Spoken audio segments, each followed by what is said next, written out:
Hi friends, இன்றைக்கி நம்ம வீடியோவில் 6th ஸ்டாண்டர்ட் இலக்கணம் ஃபுல்லாக பார்க்க போகிறோம். ஸோ இயல் 1 தமிழ் எழுத்துக்களின் வகையும் தொகையும். இதில் தமிழ் எழுத்துக்களின் இலக்கண வகைகள் 5. எழுத்து இலக்கணம், சொல்லி இலக்கணம், பொருள் இலக்கணம், யாப்பு இலக்கணம், அணி இலக்கணம் அப்படின்னு 5 வகையாக பிரிக்கலாம். அதில் ஃபஸ்ட்டு வர்றது எழுத்து. ஒலி வடிவமாக எழுப்பப்படுவதும் வரி வடிவமாக எழுதப்படுவதும் எழுத்து எனப்படுகிறது.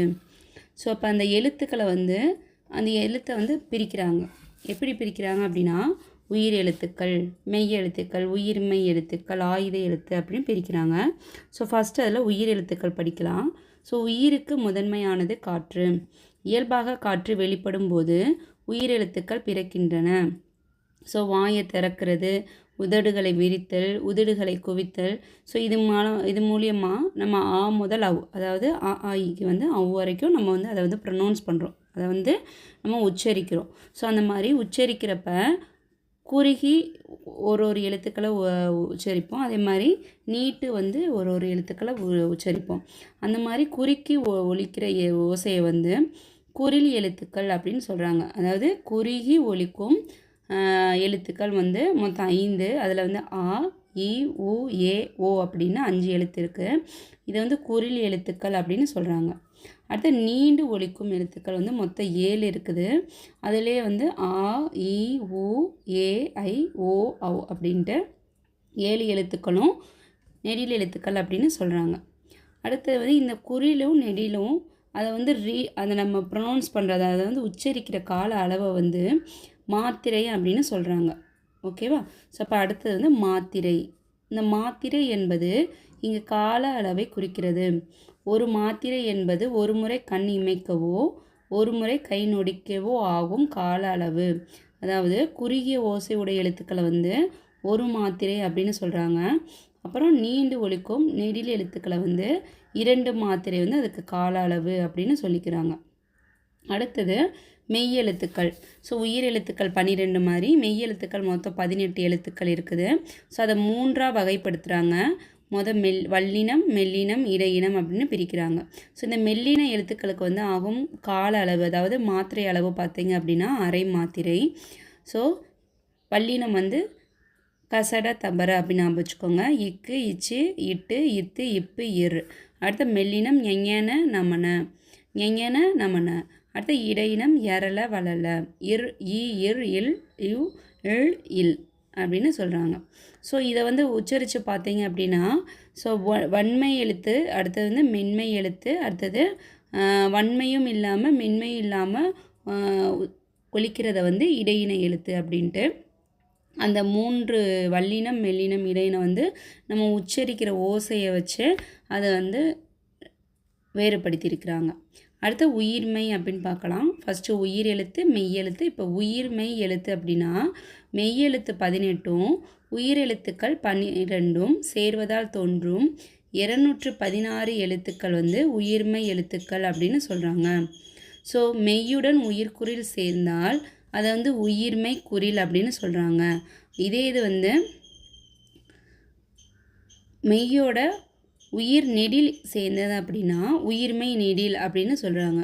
ஆகவே உயிர்மெய் எழுத்துக்களை உயிர்மெய் குறில், உயிர்மெய் நெடில் அப்படின்னு 2ஆக பிரிக்கிறாங்க. ஸோ இதுக்காக காலவளவும் குறில் எழுத்துக்கள்னால் 1 மாத்திரை, நெடில் எழுத்துக்கள்னால் 2 மாத்திரை. அடுத்து ஆயுத எழுத்து. தமிழ் மொழியில் உயிர்மெய் எழுத்துக்கள். ஸோ இது மாதிரி உயிர்மெய் எழுத்துக்கள் இருக்கிற மாதிரி ஆயுத எழுத்து, அதாவது அக் என்னும் ஒரு ஆயுத எழுத்தும் இருக்குது அப்படின்னு சொல்கிறாங்க. ஸோ ஆயுத எழுத்தை ஒலிக்கும் கால அளவு பார்த்தீங்க அப்படின்னா அரை மாத்திரை அப்படின்னு சொல்கிறாங்க.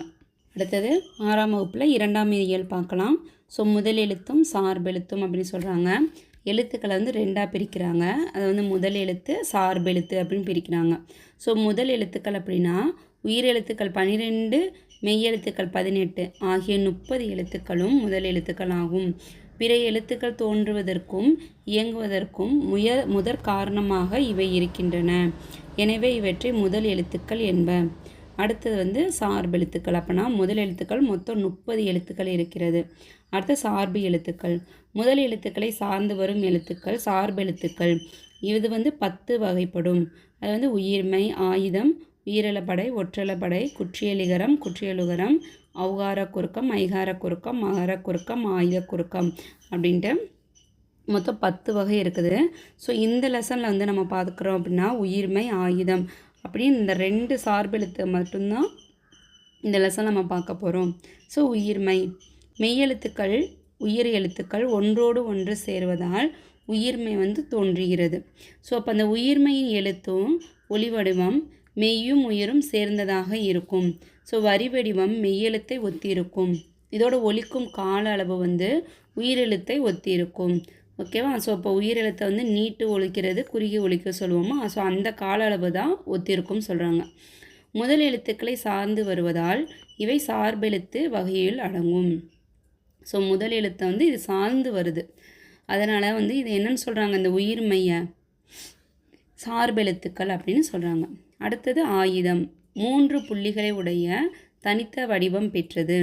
இதுக்கு வந்து முப்புள்ளி, முப்பார் புள்ளி, தனிநிலை அங்கேனம் அப்படின்னு வேறு பேரும் இது கொண்டு. ஸோ இது வந்து தனக்கு முன்னாடி ஒரு குறில் எழுத்தையும் தனக்கு பின்னாடி ஒரு வல்லின உயிர்மை எழுத்தையும் பெற்று சொல்லின் இடையில் மட்டுமே வரும். ஸோ ஆயுத எழுத்து சொல்லில் இடையில் மட்டும்தான் வரும். இது வந்து ஒரு தனித்து இயங்காது. ஸோ முதல் எழுத்துக்களாகிய உயிரையும் மெய்யையும் சார்ந்து இயங்குவதால் இந்த ஆயுத எழுத்தையும் சார்பெழுத்து அப்படின்னு சொல்கிறாங்க. அடுத்ததான் நம்ம இயல் 3 பார்க்கலாம். ஸோ மொழி முதல் இறுதி எழுத்துக்கள் பார்க்கலாம். ஸோ மொழி முதல் எழுத்துக்கள், மொழி இறுதி எழுத்துக்கள். ஸோ நம்ம வந்து தமிழ் மொழியின் சொற்களை வந்து நம்ம எளிதாக வந்து ஒலிக்கும் வகையில் உருவானவை. வேற்று மொழி சொற்களை பேசுகையில் நமக்கு தடுமாற்றம் ஏற்படுகிறது. நம் மொழியின் சொற்களின் இயல்பையும் மரபையும் அறிந்து கொள்வது தேவையானது. ஸோ சொல்லின் முதலிலும் இடையிலும் இறுதியிலும் எந்தெந்த எழுத்துக்கள் வரும் என்பதை அறிந்து கொள்வதால் மொழியை நம்ம பேச முடியும். ஸோ இந்த தமிழ் மொழிகளை வந்து வகை தொகை பற்றி அறிந்து கொண்டோம். அவற்றில் எல்லா எழுத்துக்களும் எல்லா இடங்களிலும் வருவதில்லை. சொல்லின் முதலிலும் இடையிலும் இறுதியிலும் வரும் எழுத்துக்கள் பற்றி தெரிந்து கொள்வோம். ஸோ சொல்லில் ஃபஸ்ட்டு இடையில் அப்புறம் வந்து கடையில் இந்த எழுத்துக்களை வந்து நம்ம தெரிஞ்சுக்கலாம். ஸோ ஃபஸ்ட்டு மொழியில் ஃபஸ்ட்டு மட்டும் வர எழுத்துக்கள் பார்த்தீங்க அப்படின்னா உயிரெழுத்துக்கள் 12 சொல்லின் முதலில் வரும். அடுத்தது க, ச, த, ந, ப, ம இந்த எழுத்துக்கள் வந்து இந்த உயிர்மை எழுத்துக்களின் வரிசை எல்லா இதில் வர வரிசை அப்படின்னா கா, கா, கி, கி, கூ அந்த மாதிரி கவு வரைக்கும் இருக்க எல்லா எழுத்துக்களுமே வந்து சொல்லோட முதல்ல வரும். அடுத்தது வந்து ஞ, ஞ, ய, வ இதில் வந்து ஒரு சில எழுத்துக்கள் மட்டும்தான் சொல்லல முன்னாடி வரும். அதில் வந்து ஞா வரிசையில் வந்து ஞா மட்டும்தான் வரும் அப்படின்னு சொல்கிறாங்க. அடுத்தது ஞ வரிசையில் ஞ, ஞா, ஞே, ஞோ இந்த எழுத்துக்கள் மட்டும்தான் சொல்லல முதல்ல வரும். ஸோ ஆல்ரெடி பார்த்துருக்கோம். ஞ, ஞ, ய, வ இந்த 4 எழுத்துக்களை வந்து சில எழுத்துக்கள் மட்டும்தான் சொல்லல முன்னாடி வரும் அப்படின்னு போட்டிருக்காங்க. ஸோ அப்படின்னா யா, யா, யூ, யூ, யோ, யவ். அடுத்த வா வரிசையில் வா, வா, வி, வி, வே, வே, வை, வவ் இந்த எழுத்துக்கள் மட்டும்தான் சொல்லல முதல்ல வரும். அடுத்தது மொழிக்கு முதலில் வராத எழுத்துக்கள் அப்படின்னு பார்த்தீங்கன்னா மெய்யெழுத்துக்கள் 18 மொழியின் முதல்ல வராது. அடுத்தது ட, ந, ர, லா, லா, லா, ரணா அதாவது இதை வந்து நான் இந்த ரா, லா வந்து மயங்கொலி எழுத்துக்கள் சொல்லுவாங்க. ஸோ அந்த எழுத்துக்கள் அது கூட டாவையும் சேர்த்துக்கிட்டோம் அப்படின்னா இந்த எழுத்துக்கள்லாம் சொல்லில் முதல்ல வராது அப்படின்னு சொல்கிறாங்க. ஆயுத எழுத்து நம்மளுக்கு ஆல்ரெடி நம்ம போனதில் படித்தோம். ஸோ சார்பெழுத்துக்களில் ஆயுத எழுத்து வந்து சொல்லில் முதல்ல வராது. அடுத்தது ஞ, ஞா, யா, வா இதுலேயும் சொல்லில் முதல்ல சில எழுத்துக்கள் மட்டும்தான் வரும். இங்கே கீழே பாக்ஸஸில் கொடுத்துருக்காங்க. டமாரம், ரம்பம், லண்டன், பிரான்ஸ், டென்மார்க் போன்றவை பிறமொழி சொற்கள். இவற்றை தமிழில் ஒலி பெயர்த்து எழுதுகிறோம். ஓகேவா? ஸோ இதை வந்து தமிழில் வந்து சொல்லி தான் எழுதுறதுனால தான் இந்த டா, இந்த லா இந்த எழுத்துக்கள்லாம் வருது. மற்றபடி இந்த எழுத்துக்கள் வந்து சொல்லின் முதல்ல வராது. அடுத்தது மொழி இறுதி எழுத்துக்கள். ஸோ மொழி இறுதி எழுத்துக்கள் பார்த்தீங்க அப்படின்னா சொல்லின் இறுதியில் வரும் எழுத்துக்களை மொழி இறுதி எழுத்துக்கள் என்ப. உயிரெழுத்துக்கள் 12 மெய்யோடு இணைந்து உயிர்மெய்யாக மட்டுமே மொழி இறுதியில் வரும். அதை தவிர்த்து ஞ, நா, ந ம ய ர ல வ லா ல ந இந்த எழுத்துக்கள் எல்லாமே சொல்லில் இறுதியில் வரும். அடுத்தது மொழி இறுதி ஆகா எழுத்துக்கள். இதெல்லாம் சொல்லில் இறுதியில் வரும் எழுத்துக்கள். ஸோ அப்போ இறுதியில் வராத எழுத்துக்கள் அப்படின்னு பார்த்தீங்க அப்படின்னா சொல்லின் இறுதியில் உயிரெழுத்துக்கள் தனித்து வருவது இல்லை.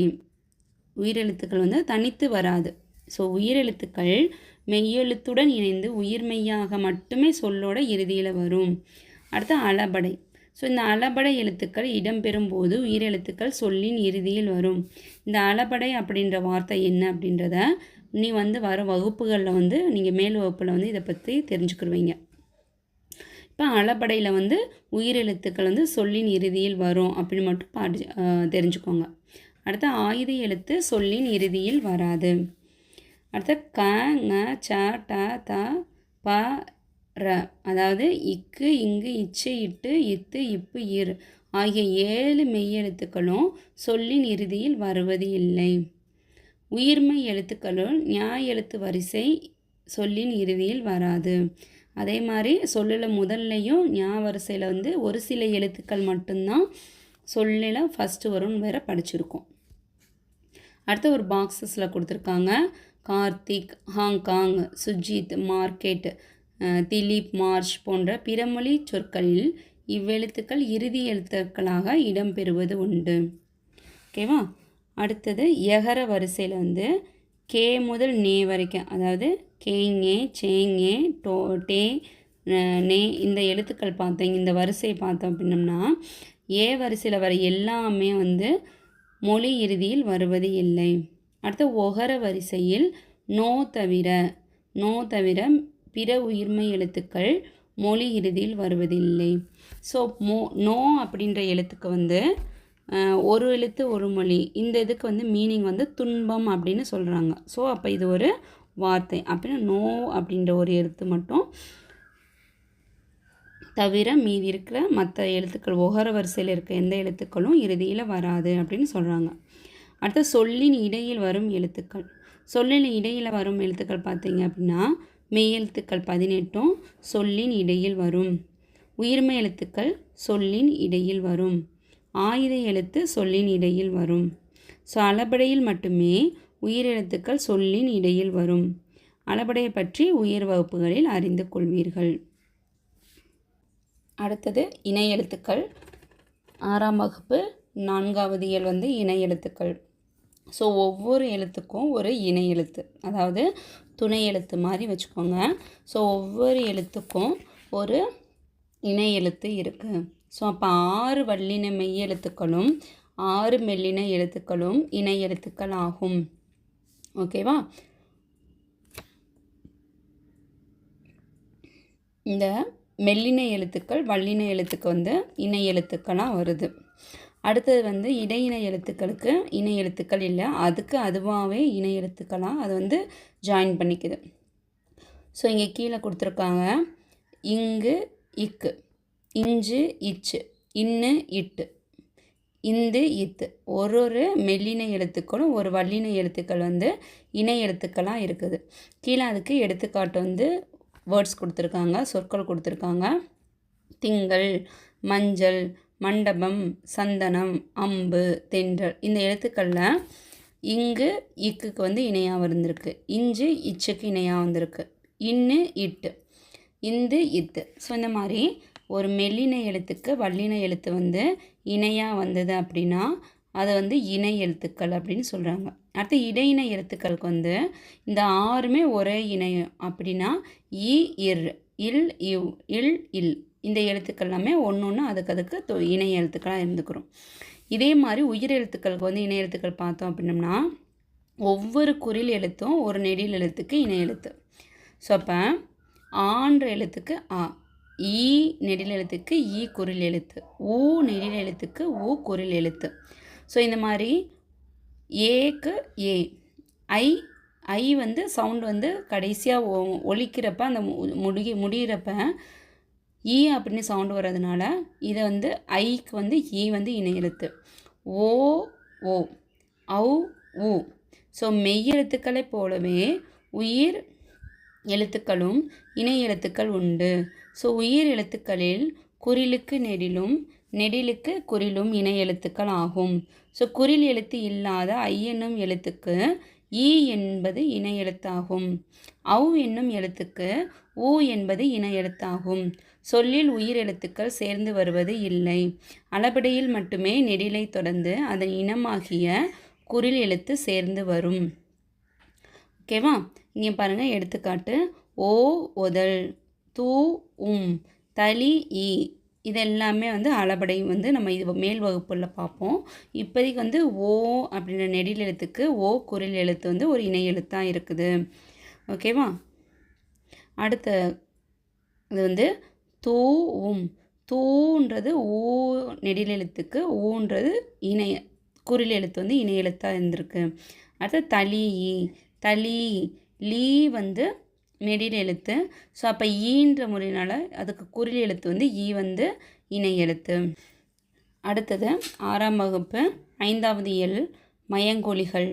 ஸோ இந்த மயங்கொலிகள் அப்படின்னா மேலே உள்ள 2 சொற்களையும், அதாவது மனம் மனம், இந்த 2 சொற்களையும் கவனித்தோம் அப்படின்னம்னா உச்சரிக்கும் போது ஏறத்தாழ ஒன்று போலவே ஒலிக்கிறது. அதாவது அந்த 4 எழுத்து ஒரே மாதிரி தான் இருக்குது. மனம் மனம் அப்படின்னு சொல்கிறோம். ஆனால் 2க்கும் இடையே பொருள் வேறுபாடு உண்டு. இவ்வாறு உச்சரிப்பில் சிறிதளவு மட்டுமே வேறுபாடு உள்ள ஒலிகளை மயங்கொலிகள் என்கிறோம். ஸோ இங்கே எழுத்துக்கள் பார்த்தீங்க அப்படின்னா ந ந நா, ல லா ல, ர ரா, இந்த எழுத்துக்கள் இந்த 8 எழுத்துக்களுமே மயங்கொலி எழுத்துக்கள் அப்படின்னு சொல்கிறாங்க. இந்த 8 எழுத்துக்களையும் எவ்வாறு நம்ம உச்சரிக்கிறது, அதோட எழுத்தோட பிறப்பு எங்கேருந்து உருவாகுது, அந்த உச்சரிப்பு எங்கேருந்து உருவாகுது அப்படின்றத கீழே பார்க்கலாம். ஸோ நாவினோட நுனி மேல்வாய் அன்னத்தின் நடுப்பகுதியை தொடுவதால் நகரம் பிறக்கிறது. அடுத்தது நகரம். நாவின் நுனி மேல்வாய் அன்னத்தின் முன்பகுதியை தொடுவதால் நகரம் பிறக்கிறது.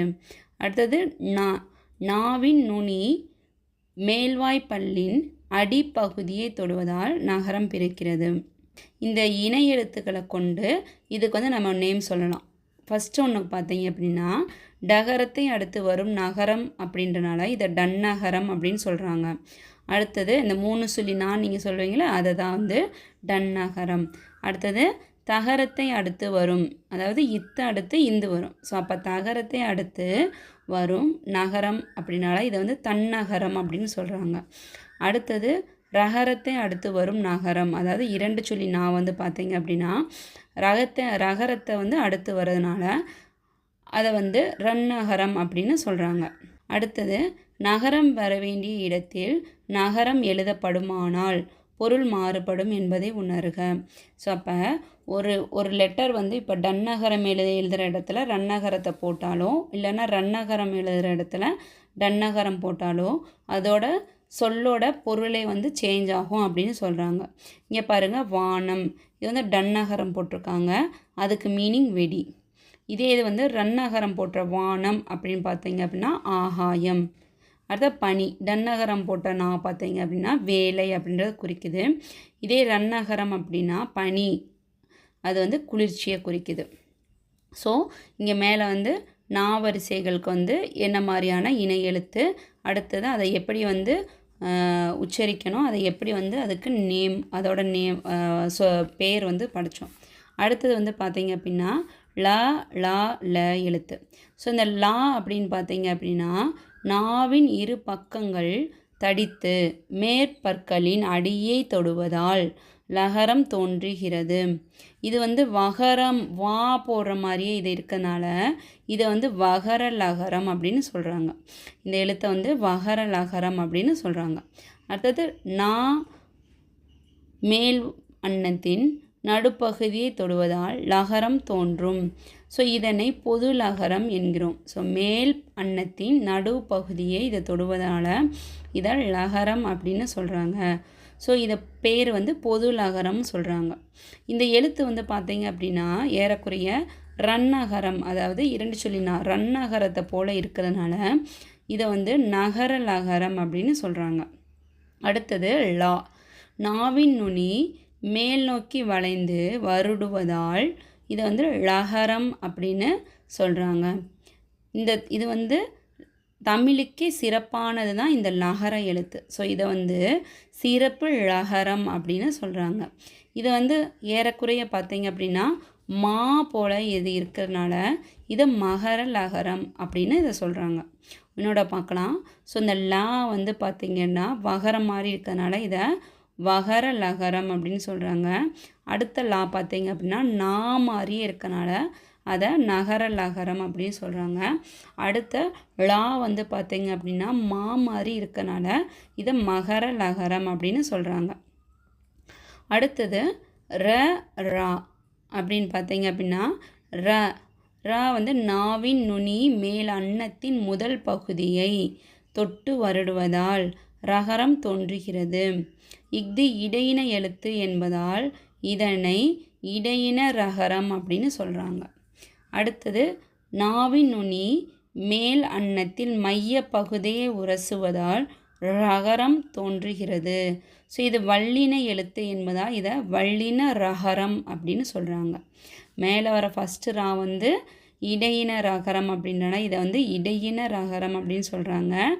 அடுத்தது வந்து வல்லின எழுத்து அப்படின்றனால வல்லின ரகரம் அப்படின்னு சொல்கிறாங்க. அடுத்தது 6ஆம் வகுப்பு 6வது இயல் பார்க்கலாம். ஸோ இந்த 6ஆம் வகுப்பு 6வது இயலை வந்து சுட்டெழுத்துக்கள் வினா எழுத்துக்கள், அதாவது ஒரு பொருளையோ ஒரு நபரையோ வந்து சுட்டி காட்ட பயன்படுவது தான் இந்த சுட்டெழுத்துக்கள். அது என்ன, அடுத்தது வினா எழுத்துக்கள் அப்படின்னு அது என்ன அப்படின்னு பார்க்கலாம். ஸோ சுட்டெழுத்துக்கள் அப்படின்னா அவன், அவள், இவன், இவள், அங்கு, இங்கு, அந்த, இந்த ஆகிய சொற்களை கவனிங்கள். அவை ஒன்றை சுட்டி காட்டுகின்றன. இவ்வாறு சுட்டி காட்டுவதற்கு அச்சொற்களின் முதலில் அமைந்துள்ள ஆ, இ ஆகிய எழுத்துக்களே காரணமாகும். இவ்வாறு ஒன்றை சுட்டி காட்ட வரும் எழுத்துக்களுக்கு சுட்டி எழுத்துக்கள் என்று பெயர். ஸோ இந்த ஆ, இ, ஓ ஆகிய 3 எழுத்துக்களும் சுட்டி எழுத்துக்கள் ஆகும். இன்று, அதாவது இப்போல்லாம் இந்த ஓ என்னும் எழுத்து வந்து சுட்டாக பயன்படுவது இல்லை அப்படின்னு சொல்கிறாங்க. ஸோ இந்த ஆ, இ, ஊ வந்து ஒவ்வொரு விதமாக வகைப்படுத்துகிறாங்க. ஆ, ஈயை ஸோ அகச்சுட்டு புறச்சுட்டு அப்படின்னு 2ஆக பிரிக்கிறாங்க. ஸோ அவன், இவன், இது, அது அப்படின்னு சொல்கிறோமோ இந்த சொற்களில் உள்ள சுட்டு எழுத்துக்கள், அதாவது ஆவையோ ஈயையோ நம்ம நீக்கிட்டோம் அப்படின்னா மீதி எழுத்துக்கெல்லாம் வந்து பொருள் இல்லை. ஸோ அப்போ இது என்னன்னு சொல்கிறாங்க, இவ்வாறு சுட்டு எழுத்துக்கள் சொல்லின் உள்ளே இருந்து சுட்டு எழுத்துக்கள் இருந்தால் மட்டும்தான் அதுக்கு பொருள் இருந்துச்சு அப்படின்னா அதை வந்து அகச்சுட்டு அப்படின்னு சொல்கிறோம். அடுத்தது புறச்சுட்டு, அவ்வானம், இம்மலை, இந்நூல் அப்படின்னு சொல்கிறோம்.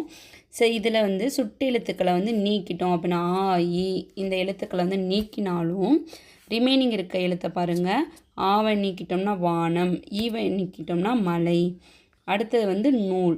ஸோ இந்த மாதிரி இந்த சுட்டு எழுத்துக்கள் நீக்கினாலும் புறத்தே இருந்து, அதாவது வெளியே இருந்து சுட்டு பொருளை தருவது புறச்சுட்டு எனப்படும்.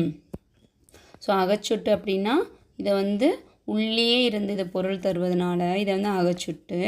அப்புறம் வந்து புறச்சுட்டு அப்படின்னா புறத்தே இருந்தும் பொருளை தருவதனால இதை வந்து புறச்சுட்டு அப்படின்னு சொல்கிறாங்க. அடுத்து அண்மை சுட்டு, சேய்மை சுட்டு. அண்மை சுட்டு அப்படின்னா இவன், இம்மரம், இவ்வீடு இச்சொற்களில் நாம் அருகில் உள்ளவற்றை, அதாவது பக்கத்தில் இருக்கிறத வந்து சுட்டி காட்டுறதுனால இதை வந்து அண்மை சுட்டு அப்படின்னு சொல்கிறோம். இந்த அண்மை சுட்டுக்குரிய எழுத்து அப்படின்னு பார்த்தோம்னா ஈ. ஓகேவா, ஈ, இவன், இது, இவர் அப்படின்னு சொல்கிறதுனால இதை வந்து அண்மை சுட்டு. இதே சேய்மை சுட்டு அப்படின்னா தொலைவில், அதாவது தொலைவில் இருக்கிறது வந்து, அதாவது தூரத்தில் இருக்கிறது வந்து சுட்டி காட்ட பயன்படுறதுனால இதை வந்து சேய்மை சுட்டு அப்படின்னு சொல்கிறாங்க. அவன், அவர், அது, அவை அப்படின்னு சொல்கிறாங்க. ஸோ இந்த எழுத்துக்களில் வந்து ஆ ஃபஸ்ட் வரனால ஸோ இந்த ஆ சேய்மை சுட்டு என்பதும் சேய்மை சுட்டுக்குரிய எழுத்து வந்து ஆ ஆகும். அடுத்து சுட்டு திரிபு. சுட்டு திரிபு அப்படின்னா அம்மரம், இவ்வீடு ஆகிய புறச்சுட்டுக்கள் இந்த புறச்சுட்டு தானே, அதாவது பொருளை நீக்கினாலும் நம்மளுக்கு வந்து பொருள் தரது தான் புறச்சுட்டு. ஸோ இந்த சொற்களை வந்து அப்படியே வந்து அந்த, இந்த, அதாவது அந்த மரம், இந்த வீடு அப்படின்னு வழங்குகிறோம். ஸோ இதில் ஆ, இ ஆகிய சுட்டு எழுத்துக்கள் வந்து அந்த, இந்த அப்படின்னு கொஞ்சம் மாறி இருக்கனால இதை வந்து என்ன சொல்கிறாங்க, திரிந்து மாறுறதுனால இதை வந்து சுட்டு திரிபு அப்படின்னு சொல்கிறாங்க. இவ்வாறு ஆ, இ ஆகிய சுட்டு எழுத்துக்கள் அந்த, இந்த என திரிந்து சுட்டு பொருளை தருவது சுட்டு திரிபு எனப்படும். அடுத்தது வினா எழுத்துக்கள். ஸோ வினா பொருளை தரும் எழுத்துக்களுக்கு வினா எழுத்துக்கள் என்று பெயர். சில வினா எழுத்துக்கள் சொல்லின் முதலில் இடம்பெறும், சில வினா எழுத்துக்கள் சொல்லின் இறுதியில் இடம்பெறும். ஸோ யா, ய, ஆ, ஓ, ஏ ஆகிய 5ம் வினா எழுத்துக்கள் ஆகும். ஸோ வினா எழுத்துக்களில் வந்து ய, யா, ஆ, ஓ, ஏ அப்படின்ற இந்த 5 எழுத்துக்களும் வந்து வினா எழுத்துக்கள் அப்படின்னு சொல்கிறாங்க. ஓகேவா? மொழியின் முதலில் வருபவை, மொழியின் இறுதியில் வருபவை, மொழியில் முதலும் இறுதியிலும் வருபவை அப்படின்னு 3ஆக பிரிச்சிருக்காங்க. ஸோ சொல்லின் முதலில் வருபவை பார்த்தீங்க அப்படின்னா ஏ, யா, எங்கு, எப்படி, யாருக்கு, யார் அப்படின்னு சொல்கிறது வந்து சொல்லில் முதல்ல வர்றதுனால இதை வந்து ய, யா அப்படின்ற எழுத்து வந்து சொல்லின் முதலில் வரும். அடுத்தது சொல்லின் இறுதியில் வருபவை பார்த்திங்கன்னா ஆ, ஓ, பேசலாமா, தெரியுமோ அப்படின்னு ஓ முடிகிறதுனால, ஆன்ற முறையினால. ஸோ சொல்லின் இறுதியில் வருபவை வந்து ஆ, ஓ எழுத்து. அடுத்தது மொழியில் முதலும் இறுதியிலும் வருபவை. ஸோ மொழியில் முதலில் இறுதியில் வர எழுத்து வந்து ஏ அப்படின்னு சொல்கிறாங்க. ஏ அப்படின்னா ஏன், நீதானே அப்படின்னு சொல்கிறேன். ஸோ அப்போ வினா எழுத்துக்கள் வந்து மொத்தம் 5 வகைப்படும். ஸோ அந்த 5 எழுத்துக்கள். ஸோ அதை வந்து 3ஆக பிரிக்கிறாங்க. ஃபஸ்ட்டு முதலில் வருபவை, இறுதியில் வருபவை, முதலிலும் இறுதியிலும் வருபவை. அடுத்தது அகவினா. எது, யார், ஏன் இச்சொற்களில் உள்ள வினா எழுத்துக்களை நீக்கினால், அதாவது ஏ, யா இந்த எழுத்துக்கள் எல்லாமே நீக்கிட்டோம் அப்படின்னா இவ்வாறு வினா எழுத்துக்கள் சொல்லின் அகத்தே இருந்து வினா பொருளை தருவது அகவினா எனப்படும். ஸோ இந்த வினா எழுத்துக்கள்லாம் நீக்கிட்டோம் அப்படின்னோம்னா அந்த மீதி இருக்க எழுத்துக்களுக்கு, அந்த எழுத்துக்களுக்கெல்லாம் பொருள் இல்லை. ஸோ அப்போ வினா எழுத்தின் சொல்லில் வினா எழுத்துக்கள் வந்து சொல்லோட அகத்தே இருந்து வினா பொருளை தருவது அகவினா எனப்படும். அடுத்தது புறவினா. அவனா, வருவானோ அப்படின்னு, அதாவது இந்த ஆ, ஓ அப்படின்ற இந்த எழுத்துக்களை வந்து கடைசியாக வர எழுத்துக்கள், அதாவது வினா எழுத்துக்களை நீக்கினாலும் சொல்லில் வந்து நம்மளுக்கு பொருள் தரும். அதாவது அவனா, ஆன்ற எடுத்துட்டோம்னா அவன், வருவானோ, ஓவை எடுத்துட்டோம்னா வருவான் அப்படின்னு சொல்லுவோம். ஸோ இவ்வாறு வினா எழுத்துக்கள் சொல்லின் புறத்தே இருந்து, அதாவது அதை எடுத்தாலும் நம்மளுக்கு மீனிங் கொடுக்குறது, பொருள் கொடுத்தது அப்படின்னா அதை வந்து புறவினா அப்படின்னு சொல்கிறோம். 6ஆம் வகுப்பு இலக்கணத்தில் இயல் 7 4 வகை சொற்கள் அப்படின்னு பார்க்க போகிறோம். ஸோ இந்த 4 வகை சொற்கள் அப்படின்னு பார்த்தீங்க அப்படின்னா தமிழில் சில எழுத்துக்கள் தனித்து நின்று பொருள் தரும், ஒன்றுக்கு மேற்பட்ட எழுத்துக்கள் தொடர்ந்து வந்து பொருள் தரும். இவ்வாறு பொருள் தருபவை சொல் எனப்படும். அதாவது ஈ, பூ, மை, கல், கடல், தங்கம் அப்படின்ட்டு. ஸோ இலக்கண அடிப்படையில் சொற்கள் பெயர் சொல், வினைச்சொல், இடைச்சொல், உரிச்சொல் என 4 வகைப்படும். ஸோ ஒரு எழுத்தோ இல்லை 2 எழுத்தோ 3 எழுத்தோ தொடர்ந்து வந்து ஒரு சொல்லாக மாறி பொருள் தந்துச்சு அப்படின்னா அதை சொல் அப்படின்னு சொல்கிறாங்க. ஸோ இந்த சொற்களை வந்து மொத்தம் 4ஆக பிரிக்கிறாங்க. அது வந்து பெயர் சொல், வினைச்சொல், இடைச்சொல், உரிச்சொல் அப்படின்ட்டு 4ஆக பிரிக்கிறாங்க. பெயர் சொல் அப்படின்னா ஒன்றின் பெயரை வந்து குறிக்கிறத வந்து இதை வந்து பெயர் சொல் அப்படின்னு சொல்கிறாங்க. எடுத்துக்காட்டுக்கு பாரதி, பள்ளி, காலை, கண், நன்மை, ஓடுதல் அப்படின்னு சொல்கிறாங்க. இதெல்லாம் வந்து பெயர் சொல். ஒரு பொருளுக்கு பெயரை வந்து சொல்லி கூப்பிடுறது. இது வினைச்சொல் அப்படின்னா நம்ம செய்கிற செயல், செயலை குறிக்கும் சொல் வினைச்சொல் எனப்படும். வா, போ, எழுது, விளையாடு இந்த மாதிரி நம்ம செய்கிற செயலை வந்து சொல்கிறது வந்து வினைச்சொல் அப்படின்னு சொல்கிறாங்க. அடுத்து இடைச்சொல்.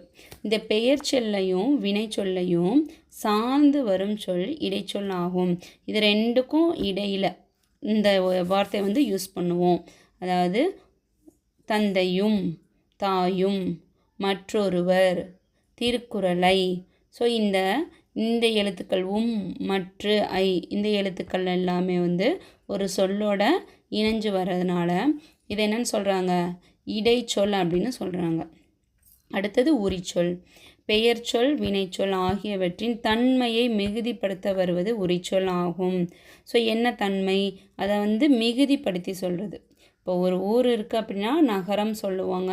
ஸோ அந்த நகரத்தை வந்து பெரிய நகரம் அப்படின்னா மாநகரம் அப்படின்னு சொல்கிறது. அடுத்தது சிறந்தது அப்படின்றதுக்கு சாலச் சிறந்தது. சிறந்ததுன்னா நன்று, சாலச் சிறந்ததுன்னா மிக நன்று அப்படின்னு சொல்கிறது. ஸோ அப்போ சொற்களை வந்து 4ஆக பிரித்து அதுக்கு வந்து எடுத்துக்காட்டு கொடுத்துருக்காங்க. இப்போ போன லெசனில் பார்த்தீங்க அப்படின்னா 7வது இயலில் சொற்களோட வகைகள் பார்த்தோம். இது 6ஆம் வகுப்பு. 8வது இயலில் பார்த்தீங்க அப்படின்னா பெயர்ச்சொல். ஸோ பெயர்ச்சொல் அப்படின்றத மட்டும் நம்ம தனியாக பார்க்க போகிறோம். மொத்த சொற்கள் வந்து 4 வகைப்படும் படிச்சிருக்கோம். அதில் இப்போ பெயர்ச்சொல் மட்டும் என்னென்னு பார்க்கலாம். ஸோ மரம், பள்ளிக்கூடம், சித்திரை, கிளை, இனிப்பு, பாடுதல் ஆகிய சொற்களை கவனியுங்கள். இவை அனைத்தும் பெயரை குறிக்கிறது. இவ்வாறு ஒன்றின் பெயரை குறிக்கும் சொல் பெயர்ச்சொல் எனப்படும். ஸோ பெயர்ச்சொல் வந்து 6 வகைப்படும். அவை வந்து பொருட்பெயர், இடப்பெயர், காலப்பெயர், சினப்பெயர், பண்பு பெயர், தொழில் பெயர் அப்படின்னு சொல்கிறோம். ஸோ இதில் வந்து மொத்தம் 6ஆக பிரிக்கிறாங்க பெயர் சொல்லையேவும். அதில் பொருட்பெயர் அப்படின்னா ஒரு பொருளை வந்து குறிக்கிறது. ஒரு உயிருள்ள பொருளையோ இல்லை உயிரற்ற பொருட்களையோ குறிக்கிறது தான் பொருட்பெயர். ஸோ பொருளை குறிக்கும் பெயர் பொருட்பெயர் எனப்படும். இஃது உயிருள்ள பொருட்களையும் உயிரற்ற பொருட்களையும் குறிக்கும். மரம், செடி, மயில், பறவை, புத்தகம், நாற்காலி. இடப்பெயர் ஒரு இடத்தை குறிக்கும் பெயர் இடப்பெயர் எனப்படும். சென்னை, பள்ளி, பூங்கா, தெரு ஒரு இடத்தை வந்து குறிக்கிறது. காலப்பெயர் ஸோ காலத்தை குறிக்கிறது வந்து காலப்பெயர் அப்படின்னு சொல்கிறாங்க. அது வந்து நிமிடம், நாள், வாரம், சித்திரை, ஆண்டு, மாதம் அப்படின்று ஸோ எந்தெந்த காலத்தை வந்து குறிக்கிறது வந்து காலப்பெயர். அடுத்து சினைப்பெயர். சினைப்பெயர் வந்து பார்த்தீங்க அப்படின்னா பொருளின் உறுப்பை குறிக்கும் பெயர் சினைப்பெயர் எனப்படும். அது கண், கை, இலை, கிளை இந்த எழுத்துக்கள் இந்த வார்த்தைகள் எல்லாமே சினைப்பெயர். அதாவது ஒரு உறுப்பை பற்றி சொல்கிறது. பண்பு பெயர் பொருளின் பண்பை குறிக்கும் பெயர் பண்பு பெயர் எனப்படும். வட்டம், சதுரம், செம்மை, நன்மை. தொழிற்பெயர் தொழிலை குறிக்கும் பெயர் தொழில் பெயர் எனப்படும். இதில் வந்து படித்தல், ஆடுதல், நடித்தல் இதில் தகுல் விகுதி வந்து பெற்று வந்திருக்கிறதுனால இதை வந்து தொழில் பெயர் அப்படின்னு சொல்கிறாங்க. அடுத்தது 6 வகை பெயர் சொல்லுகளுக்கான சான்றுகளை தொடரில் அமைத்து எழுதவும் அப்படின்னு கொடுத்துருக்காங்க. அதில் பாருங்கள், ஒரே பேர் அதை வந்து எல்லா பெயர் சொல்லுக்கும் கூட்டிருக்காங்க. ஸோ காவியா புத்தகம் படித்தாள். புத்தகம்ன்றது பொருட்பெயர். காவியா பள்ளிக்கு சென்றாள். பள்ளி அப்படின்றது இடப்பெயர். காவியா மாலையில் விளையாடினாள். மாலை காலப்பெயர். காவியா தலை அசைத்தாள். தலை சினைப்பெயர். காவியா இனிமையாக பேசுவாள். பண்பு பெயர். இனிமை பண்பு. காவியாவுக்கு நடனம் ஆடுதல் பிடிக்கும். ஆடுதல் தொழிற்பெயர். அடுத்தது பார்த்தீங்க அப்படின்னா இடுகுறி பெயர் காரண பெயர். ஸோ நம் முன்னோர்கள் வந்து ஒரு பெயர் சொற்களை அவை வழங்கும் அடிப்படையில் இடுகுறி பெயர் காரண பெயர் அப்படின்னு 2ஆக வகைப்படுத்தினாங்க. ஸோ அந்த இடுகுறி பெயர் அப்படின்னா நம்ம முன்னோர்கள் வந்து எந்த ஒரு ரீசனுமே இல்லாமல் ஒரு பேர் வச்சுட்டு அதுக்கு வந்து கூப்பிட ஆரம்பிச்சிட்டாங்க. அதை வந்து இடுகுறி பெயர் அப்படின்னு சொல்கிறாங்க. நம் முன்னோர் சில பொருட்களை காரணம் கருதாமல் பெயரிட்டு வழங்கினர். அவ்வாறு இட்டு வழங்கிய பெயர்கள் இடுகுறி பெயர்கள் ஆகும். ஸோ எடுத்துக்காட்டு மண், மரம், காற்று. ஸோ இந்த பெயர்களுக்கு எல்லாமே வந்து என்ன ரீசன் இருக்காது. அது அப்படியே மண், மரம், காற்று அப்படின்னு கூப்பிட ஆரம்பிச்சிட்டாங்க. இந்த இடுகுறி பெயரையே இடுகுறி பொதுப்பெயர், இடுகுறி சிறப்பு பெயர் அப்படின்னு 2ஆக பிரிக்கிறாங்க. இடுகுறி பொதுப்பெயர் அப்படின்னா ஒரு இடுகுறி பெயர் அத்தன்மையுடைய எல்லா பொருட்களையும் பொதுவாக குறிப்பது இடுகுறி பெயர் அப்படின்னு சொல்கிறாங்க. ஸோ இப்போ மரம் அப்படின்னா நம்ம ஊரில் நிறைய மரம் இருக்குது, நிறைய வகையான மரங்கள் இருக்குது. நம்ம எல்லாத்துக்கும் நம்மளுக்கு மரம் பேர் தெரிய போகிறதில்ல, என்ன மரம் அப்படின்னு தெரியாது. ஸோ தெரியாத மரங்களை நம்ம பார்த்தோன்னே என்ன சொல்லுவோம், மரம் அப்படின்னு சொல்லுவோம். அதே மாதிரி காடு, நிறையா மரங்கள் இருந்தது அப்படின்னா காடு. ஆனால் ஒவ்வொரு காடுகளுக்கும் ஒவ்வொரு பேர் வச்சு கூப்பிடுவாங்க. அந்த காடோட பேரை தெரியல அப்படின்னா நம்ம காடுன்னு முடிச்சுக்கிடுவோம். ஸோ இதை பொதுவாக சொல்கிறதுனால இதை இடுகுறி பொதுப்பெயர். இடுகுறி சிறப்பு பெயர் அப்படின்னா ஒரு பொருளை மட்டும் குறிப்பது இடுகுறி சிறப்பு பெயர் ஆகும். இப்போ மரம் சொல்லியிருந்தோம். ஸோ மரத்தில் வாழை மரம், மாமரம், தென்னை மரம் அப்படின்ட்டு ஒவ்வொரு மரத்துக்கு இண்டிவிஜுவலாக சிறப்பு பெயரை வச்சு கூப்பிட்றது இடுகுறி சிறப்பு பெயர். இதே இது அடுத்தது காடு. காடு அப்படின்னா கருவேலங்காடு. ஸோ அந்த இதில் கருவேல மரமாக இருக்கனால அதை கருவேலங்காடு அப்படின்னு சொல்கிறாங்க. ஸோ ஒரு கரெக்டாக தெரிஞ்ச பேரை வச்சு சிறப்பாக கூப்பிட்றது சிறப்பு பெயர். தெரியாமல் மொத்தமாக பொதுவாக சொல்கிறது இடுகுறி பொதுப்பெயர். அடுத்தது காரண பெயர். நம் முன்னோர் சில பொருட்களை காரணம் கருதி பெயரிட்டனர். இவ்வாறு காரணத்தோடு ஒரு பொருளுக்கு வழங்கும் பெயர் காரண பெயர் எனப்படும். எடுத்துக்காட்டு நாற்காலி, கரும்பலகை. இப்போ 4 கால் இருக்கிறதுனால அதுக்கு நாற்காலை அப்படின்னு வச்சாங்க. கரும்பலகை அப்படின்னா அந்த போர்டு அந்த பலகை கருப்பு கலரில் இருக்கனால அதுக்கு கரும்பலகை அப்படின்னு பேர் வச்சாங்க. இந்த காரண பெயரை 2ஆக பிரிக்கிறாங்க. காரண பொதுப்பெயர், காரண சிறப்பு பெயர் அப்படின்னு 2ஆக பிரிக்கிறாங்க. ஸோ இந்த காரண பொதுப்பெயர் அப்படின்னா ஒரு காரணம் இருந்து, அதாவது காரண பெயர் குறிப்பிட்ட காரணமுடைய எல்லா பொருட்களையும் பொதுவாக குறித்தால் அது காரண பொதுப்பெயர் எனப்படும். இப்போ பறவை அதை பறக்கிறனால அதை பறவைன்னு பேர் வச்சுருக்காங்க. அப்போ காரணம் கருதி வச்ச பேர் பறவை. ஸோ அதுக்கு எல்லா பேர்ட்ஸுக்கும் நம்மளுக்கு பேர் தெரியணும் தெரியாது. ஸோ அப்போ நம்ம என்ன பண்ணுவோம், பார்த்த உடனே பொதுவாக அது ஒரு பறவை அப்படின்னு சொல்லிடுவாங்க. அடுத்தது அணிகலன்கள். இப்போ கையில் போடுற வளையல், செயின், இது எல்லாமே அணிகலன்கள். ஆனால் நம்ம அணி அப்படின்னு சொல்லிடுறோம். ஸோ இதை பொதுவாக சொல்கிறதுனால இதை காரணம் கருதி வச்சுருக்கனால இது காரண பொதுப்பெயர். அடுத்து காரண சிறப்பு பெயர் அப்படின்னு பார்த்தீங்கன்னா குறிப்பிட்ட காரணமுடைய எல்லா பொருட்களுள் ஒன்றை மட்டும் சிறப்பாக குறிப்பது காரண சிறப்பு பெயர் ஆகும். அதாவது இப்போ பறவை அப்படின்னா மரங்கொத்தி, காக்கா, மைனா அப்படின்னு சொல்கிறது காரணம் கருதி நம்ம பொதுவாக கூப்பிட்ற பேர் அதுக்கு சிறப்பு பேர் இருக்கும். ஸோ அது நம்ம தெரிஞ்சிருந்து நம்ம கூப்பிட்டோம் அப்படின்னோம்னா அது காரண சிறப்பு பெயர் அப்படின்னு சொல்கிறாங்க. அடுத்து அணிகலன்கள், வளையல் அப்படின்னு சொல்கிறோம். ஸோ இந்த வளையல் காரண சிறப்பு பெயர்.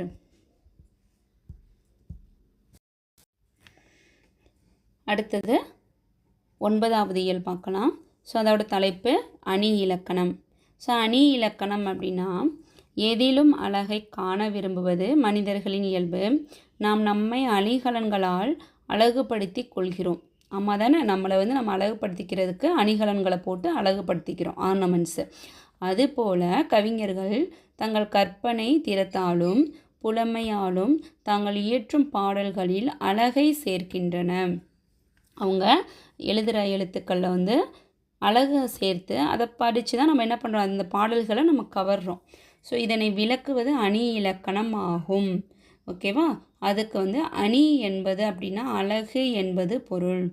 கவிஞர் தமது கருத்தை சுவையோடு சொல்வதற்கு உதவுவது அணி.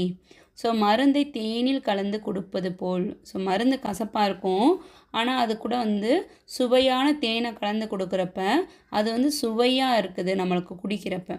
ஸோ அது நம்மளுக்கு எடுத்துக்காட்டுக்கு 2 அணிகளை நம்மளுக்கு இந்த லெசனில் கொடுத்துருக்காங்க. ஒன்று இயல்பு நவிர்சி அணி. ஒரு பொருளின் இயல்பை உள்ளதுபடியே அது எப்படி இருக்கோ அது அப்படியே அப்படியே சொல்கிறாரு. அழகுடன் கூறுவது இயல்பு நவிர்சி அணி ஆகும். இதனை தன்மை நவிர்சி அணி என்றும் கூறுவர். அதாவது இயல்பு நவிர்சி அணிக்கு இன்னொரு பெயர் தன்மை நவிர்சி அணி. எடுத்துக்காட்டு பாருங்க. தோட்டத்தில் மேயுது வெள்ளை பசு,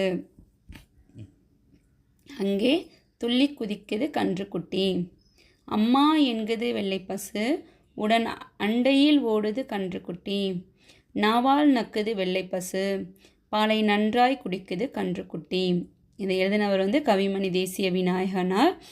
இப்பாடலில் கவிஞர் பசுவும் கன்றும் ஒன்றோடு ஒன்று கொஞ்சி விளையாடுவதை அவங்க எப்படி விளையாடுறாங்களோ அதை அப்படியே இயல்பாக எடுத்து கூறியுள்ளார். எனவே இது இயல்பு நவிர்சி அணி ஆகும். அடுத்து உயர்வு நவிர்சி அணி. ஒரு பொருள் இயல்பை மிகுதிப்படுத்தி அழகுடன் கூறுவது உயர்வு நவிர்சி அணி ஆகும். ஒரு பொருளை அதை மிகுதிப்படுத்தி, இப்போ எப்படி போனதில் சிறந்தது, சால சிறந்தது, மிகுதிப்படுத்தி அதை சொல்கிறது மாதிரி இதில் ஒரு செயலை மிகுதிப்படுத்தி அழகோடு சொல்கிறத உயர்வு நவிர்சி அணி. குளிர் நீரில் குளித்தால் கூதல் அடிக்கும் என்று, வெந்நீரில் குளித்தால் மேலே கருக்கும் என்று, ஆகாச கங்கை அனல் உரைக்கும் என்று, பாதாள கங்கையை பாடி அழைத்தார் உன் தாத்தா அப்படின்ட்டு ஒரு தாலாட்டு பாடலை கங்கை நதிக்கு ஈடாக பேசி அதை உயர்ந்து வச்சு கூப்பிட்றனால இதை உயர்வு நவிர்சி அணி அப்படின்னு சொல்கிறோம். ஸோ இந்த வீடியோவில் 6ஆம் வகுப்பில் வர அனைத்து இலக்கண பகுதிகளையுமே பார்த்துருக்குறோம். ஸோ அடுத்த வீடியோக்களில் 7ஆம் வகுப்பு அடுத்த மேற்வகுப்புகளை இலக்கண பகுதியில் நம்ம பார்க்கலாம். என்னோடய சேனலுக்கு சப்போர்ட் பண்ணுங்கள். தேங்க்யூ.